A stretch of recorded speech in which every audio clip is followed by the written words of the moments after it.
Consciousness and sensitivity. Sometimes we approach meditation from a way of thinking that is based on trying to get rid of unwanted mental states and control the mind. It's better to see meditation as an opportunity to be mindful, to be at peace with yourself and with whatever mood you happen to be in at this moment, rather than trying to achieve some kind of desired state. Learn to be one who's at peace with the way things are. When I started meditation in Thailand, the way I had lived my life before I became a monk affected my meditation practice. I began to let go of things and to accept all my ambitious and aggressive tendencies, and to be attentive to the way things are. The more you trust in this, the more quickly you will understand it's the way out of suffering. Notice how things affect your mind. If you're starting a meditation period, having just come from your work, notice what that does to your mind. If the mind isn't tranquil and pure and serene, don't criticize it. Notice the busyness of it all. You've been traveling in rush hour, working at the keyboard, talking on the phone, and maybe having to work with people you don't like in difficult, aggravating situations. Just notice all of it. These things do have an effect on us. This is the experience of consciousness and sensitivity. It's what being born as a human being amounts to. You're born, you have to live a lifetime as a conscious being in a very sensitive form. And what impinges on you, what comes to you from the objective world is going to affect you. There's nothing wrong with that, it's just the way it is. The problem is we tend to make everything very personal. We feel like it's wrong.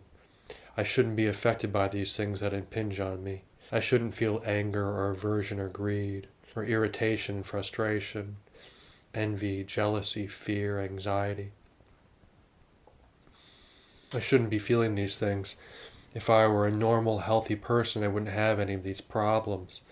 I wouldn't be sensitive at all, like a rhinoceros with a tough hide that nothing could ever get through. So maybe I'm not normal. But it's just the way it is. Life is like this.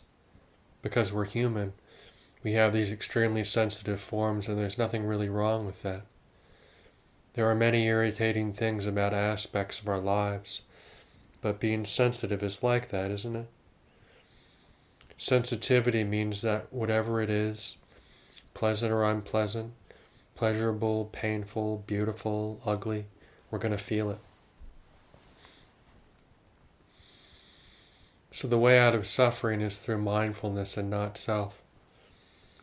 There is only the awareness of our true nature, blissful and serene and pure. If we find this peace and serenity depends upon conditions being a certain way, and we need to control these conditions in order to abide in the blissful serenity of the purity of the mind, then it's all coming from desire, wrong view. Mindfulness and understanding allows you to adapt and accept life, the total life experience, without having to control it.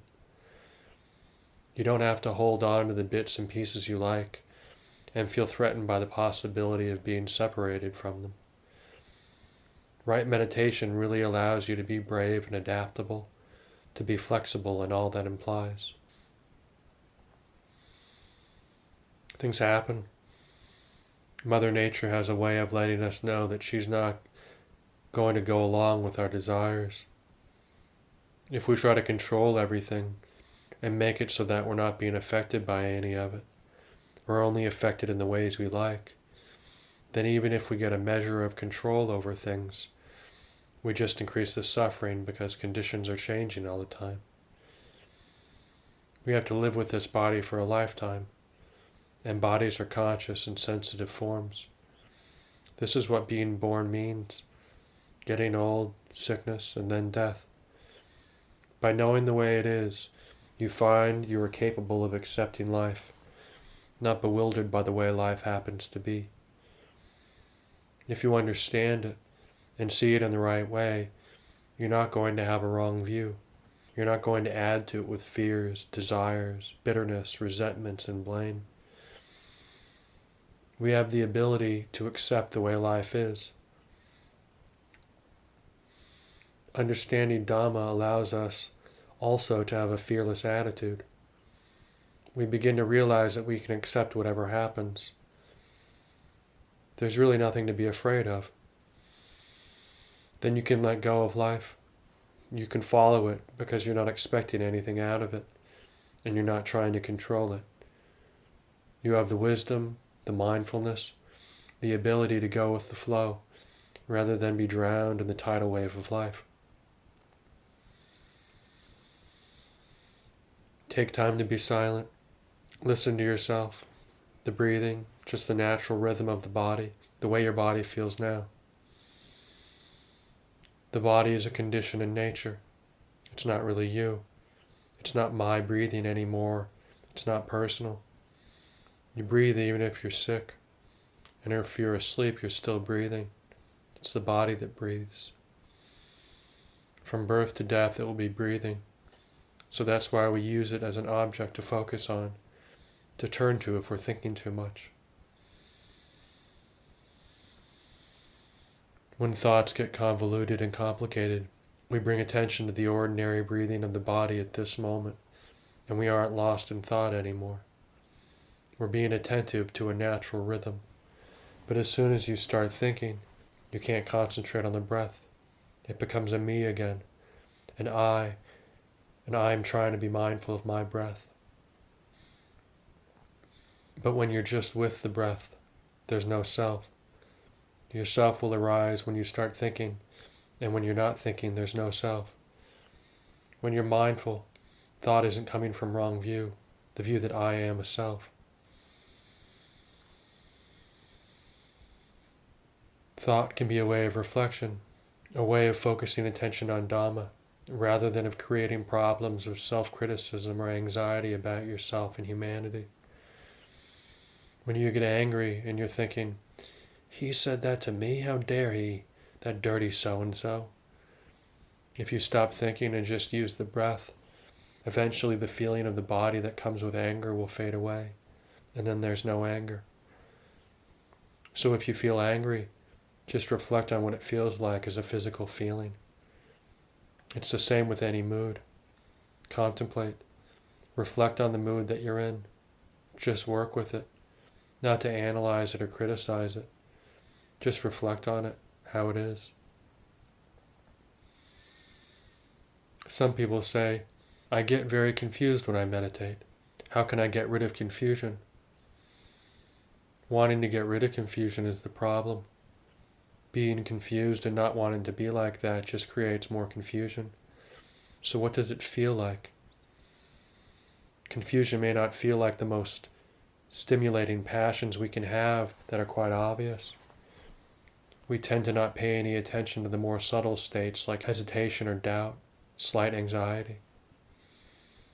Of course, one side of us just wants to get rid of all that, just stomp it out. But with the right understanding, we see that the very desire to get rid of is suffering. In fact, we can bear with the feeling of insecurity if we know what it is and that it's impermanent. With this understanding, you begin to feel more and more confident in just being aware and mindful. The mind is sensitive to suggestions and assumptions. This is why we're not trying to develop the practice in order to become an enlightened person. Such an assumption fixes you into the belief that right now you're not enlightened, that you've got a lot of problems, you've got to change your life, you've got to make yourself different, and so on. That you're not good enough the way you are right now, so you have to meditate. And hopefully, sometime in the future, you'll become something that you'd like to become. Well, if you never see the delusion of that way of thinking, then it just carries on. You'll never really become what you should be, no matter how much effort you put into your meditation. After years of trying to become enlightened, you'll always feel like a failure. And this is because you've still got the wrong attitude about it all.